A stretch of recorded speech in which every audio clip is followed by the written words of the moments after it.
Berikut 10 perilaku istri yang mempermudah rezeki suami. Apa saja itu? Yang sudah subscribe saya ucapkan terima kasih dan semoga masuk surga. 1. Sifat yang pertama ialah istri yang suka bersyukur atau pandai bersyukur.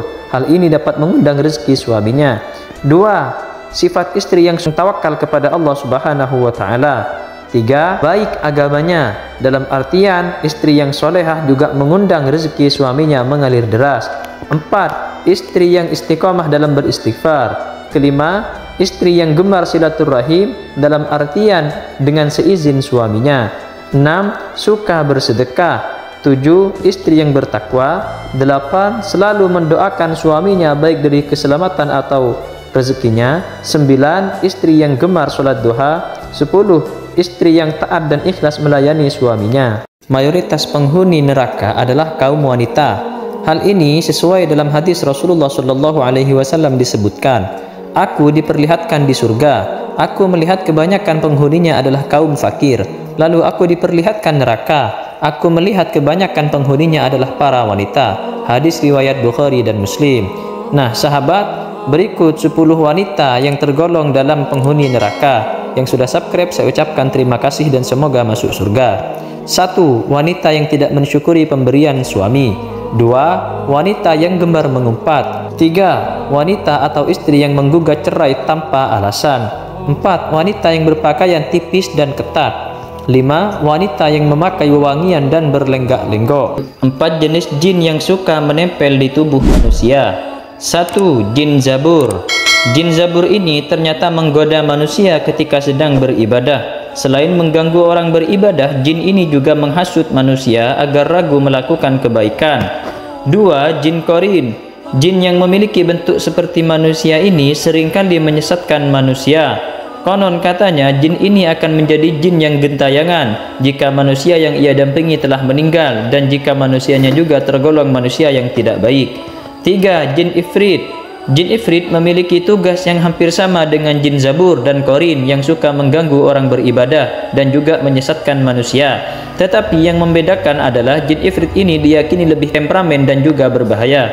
4. Jin Saka. Jin Saka ini memiliki kekuatan yang tidak kalah dengan jin lainnya. Pasalnya, jin ini mampu membuat seseorang menjadi kebal. Orang tersebut akan menjadi tidak mudah dilukai bahkan menggunakan senjata tajam sekalipun. Menurut pakar tafsir Imam Mujahid, sebagaimana dikutip dari Syekh Abdul Rauf Al-Manawi, iblis memiliki keturunan dan bala tentara. Berikut adalah nama-nama keturunan iblis serta tugas-tugasnya. Yang sudah subscribe saya ucapkan terima kasih dan semoga masuk surga. 1. Jin As-Sabru. Tugas jin ini adalah menghasut manusia untuk berbuat jahat melakukan maksiat. 2. Jin Al-Awar. Jin Al-Awar memiliki tugas untuk mengajak manusia berbuat maksiat dengan melakukan hubungan seks bebas kepada pasangan yang belum menikah.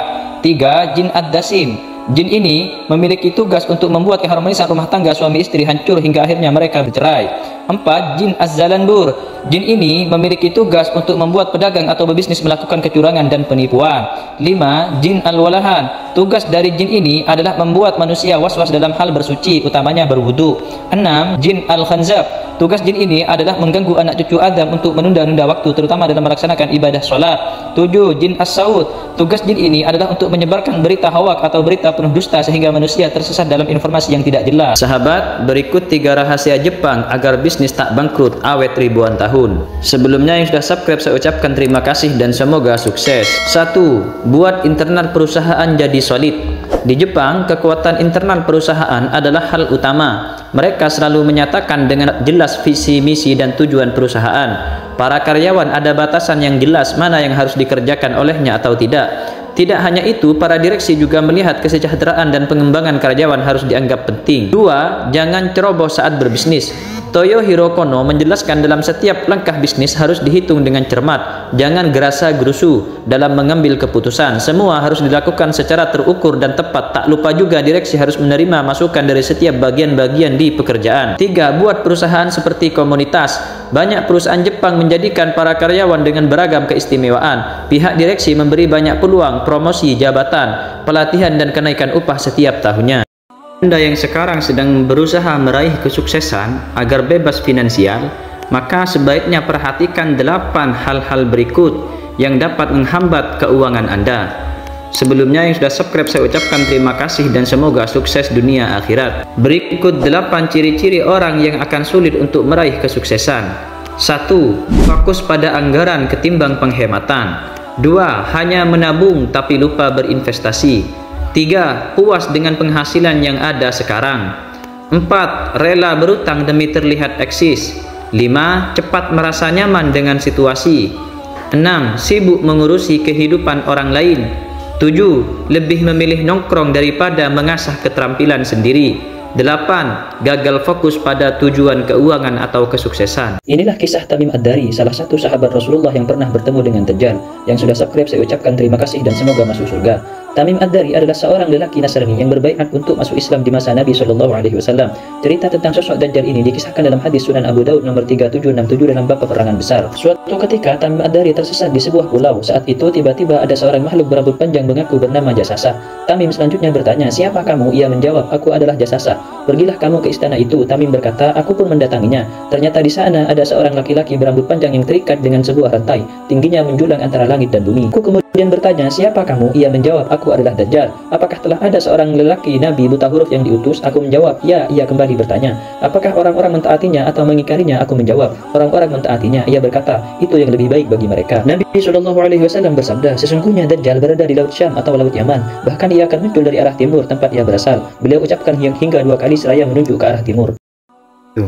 Sahabat, tahukah Anda siapakah orang terakhir yang masuk ke dalam surga dan terakhir pula keluar dari neraka? Ya, dialah Juhainah. Ketika nama Juhainah dipanggil, maka seluruh penduduk neraka menjerit ketakutan dan seraya menangis. Sebelumnya yang sudah subscribe saya ucapkan terima kasih dan semoga masuk surga. Hal ini senada dengan hadis Rasulullah SAW dari Abdullah bin Mas'ud radhiyallahu anhu. Dia berkata, Rasulullah SAW bersabda, "Sesungguhnya aku benar-benar tahu penghuni neraka yang terakhir keluar darinya dan penghuni neraka yang terakhir keluar masuk surga, yaitu seorang laki-laki yang keluar dari neraka dengan merangkak.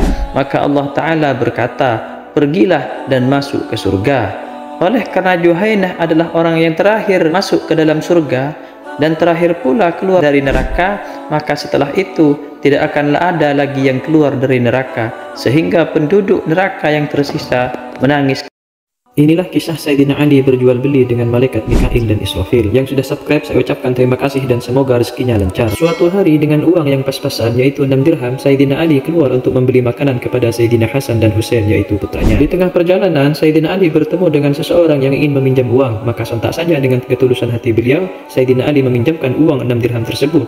Padahal beliau ingin memberikan makan anak-anaknya yang kelaparan. Namun tak lama kemudian ada sesosok orang Badui yang ingin menjual untanya seharga 100 dirham. Sayyidina Ali bilang, "Aku tidak punya uang sepeser pun." Maka orang Badui itu pun bilang, "Ah, bayar saja nanti." Lantas Sayyidina Ali pun kemudian membeli unta tersebut dengan cara ngutang. Setelah berjalan cukup jauh, kemudian ada seseorang lagi yang ingin membeli unta Sayyidina Ali. Kemudian Sayyidina Ali menjualnya dengan harga 300 dirham. Ketika Sayyidina Ali pergi ke masjid, maka Rasulullah menyambut Sayyidina Ali dengan senyuman. Kemudian Rasulullah bilang pada Sayyidina Ali, "Wahai Ali, tahukah engkau siapa yang jual beli unta denganmu tadi?" "Tidak tahu ya Rasulullah," sahut Sayyidina Ali. "Dia adalah malaikat Mikail dan Israfil. Karena ketulusan hatimu, Allah mengutus keduanya untuk menjual dan membeli unta darimu."